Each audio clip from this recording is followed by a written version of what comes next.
Hello everyone, my name is Makeda Voletta, also known as the Body Scientist and Queen Lioness, and welcome today to my YouTube video. Today I'm going to be talking about yoni eggs. Some of you may know me as a woman who teaches a class called Sensual Strength Training, and I also teach another class called Sacred Yoni Power.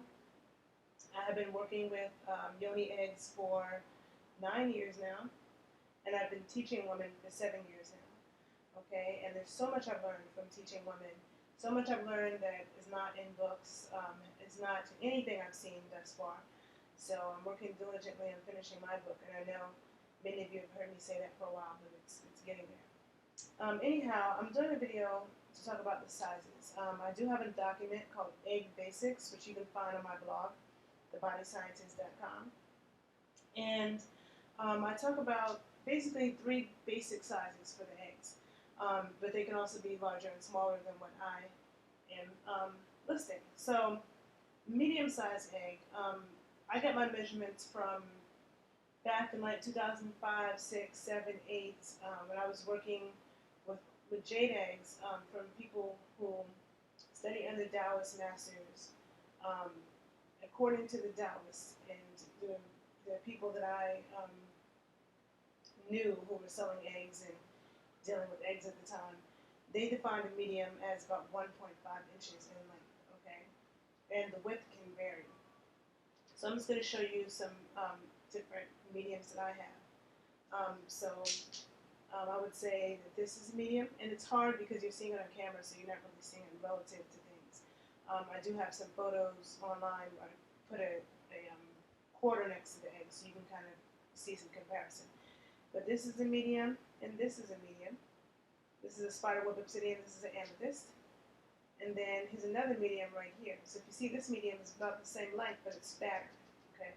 So it's has more width to it. But these are all mediums, okay? And then I'll show you next to a large.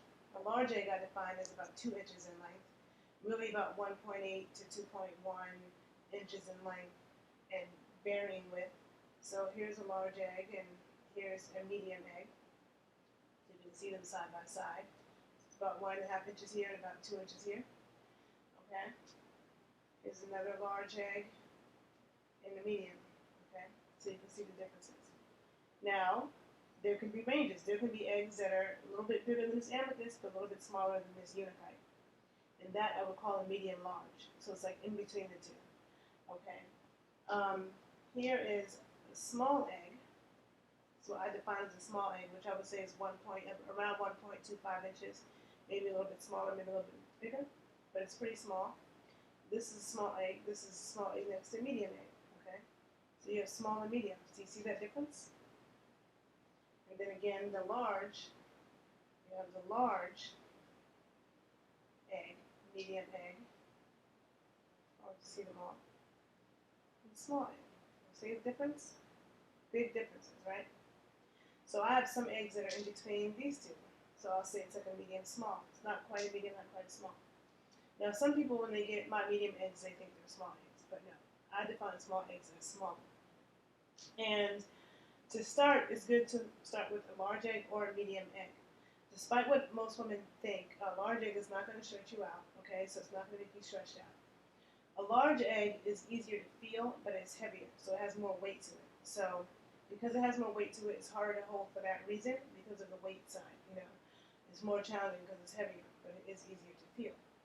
A medium-sized egg is harder to sense and feel inside of you, okay? It does still make your muscles work, but it's harder to sense it and feel it. And then the smaller an egg gets, like a small egg, like a truly small egg, like this, it's all about sensing. So I really don't recommend working with a small egg until you've been working with the egg long enough that you're able to sense it inside of you and you can tune in and feel where it is. And once you've learned how to move the egg different directions, left and right, up and down and stuff, and you're able to sense it and move it, then I would say it's good to start working with a small egg to start fine-tuning those movements, okay? So to start fine-tuning those movements. But if you start with a small egg, you may never feel it, okay? Because a lot of women think that, most women think that when they see the egg, they're going to feel it. Even with a large egg, even with an egg this size, not all women feel it, okay? It, number one, depends on how strong your muscles are. Because if your muscles are, like, if the egg feels really heavy, like someone might feel the weight of the egg, but once their muscles get stronger, they don't feel the weight of the egg anymore. And then there's some women who never feel the weight of the egg from the beginning, because it depends on how strong the muscles are to begin with. Okay, it's just like you carrying a 10-pound bag. So one person, a 10-pound bag could be super heavy, and somebody else is not really that heavy. It depends on how strong the muscles are. Okay, but it's normal to put the egg in and not feel it. So a lot of women do that, and they're like, I don't feel it, and they think that it's not doing anything. And this is one reason why, I've created a secret forum online for people who are working with the egg to ask questions and share stories. And I did this because I've noticed over the years that there are a lot of women who work with eggs, or they had egg for 3, 4, 5 years, might have used it once or not at all, and they think that it doesn't do anything, it's not doing anything because the 3 times they used it, they didn't notice anything. It really is the kind of thing that when you keep working with it, things will definitely change, and you certainly will notice changes. There are lots of exercises to do with the eggs, and this is what I teach in my classes. I have a video class that's available to purchase at any time that you can find on my blog, thebodyscientist.com, and it's called Cosmic Yoni Power Class. And you can purchase that at any time and keep the videos forever. But I also teach in-person classes, and I teach various exercises to help women tune in and be able to sense the egg and move the egg and do all these different cool vaginal contractions that we can do that most of us didn't know that we could do. But even if you don't do any of those exercises, even if you just wear the egg periodically, for a couple of years or for a year or a few months, you'll still notice changes, okay? It's just that once you learn how to manipulate the egg, you get more control of your muscles and notice even more. But again, it's fine to start with a medium or a large egg. Like sometimes if a woman has had a few children vaginally, she may or may not have a harder time holding on to a medium egg. She may need a larger egg because it's easier to hold on to and feel in the sense of the size, but again, it's heavier. So a woman that has a problem holding on to a medium egg may also have a problem holding on to a large egg. It depends on, what her reasons are. If it's a muscular strength issue and stuff like that. But I've known women who've had like 5 children vaginally, and they started with a medium egg, and there was no problem. And I've also known women who've never had any children, and they start with a medium egg or a large egg, and they can't hold it.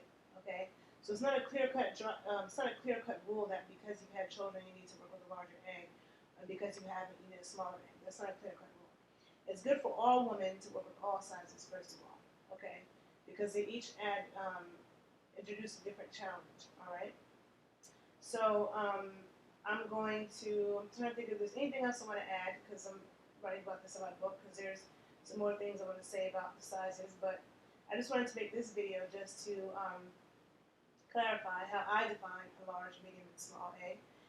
So if you are ordering eggs from me, you know what to expect, okay? And eggs can be drilled and non-drilled. And yeah, so I think I'm going to end this video at this. I haven't been doing videos lately. I'm going to start doing some more videos. I've been so caught up in my pole dancing journey, and I'm going to be posting more about that, and working on combining the two, because it's such a lovely kundalini combination of poles and eggs. But for now, I'm going to leave this video the way it is. If you need to contact me, you can reach me at MVoletta@thebodyscientist.com. Please subscribe to my YouTube channel, and you can find me on Facebook at Makeda Voletta-thebodyscientist.com. So, bye for now. Bye, guys. Thanks for listening, and share the video if you like it. Thanks.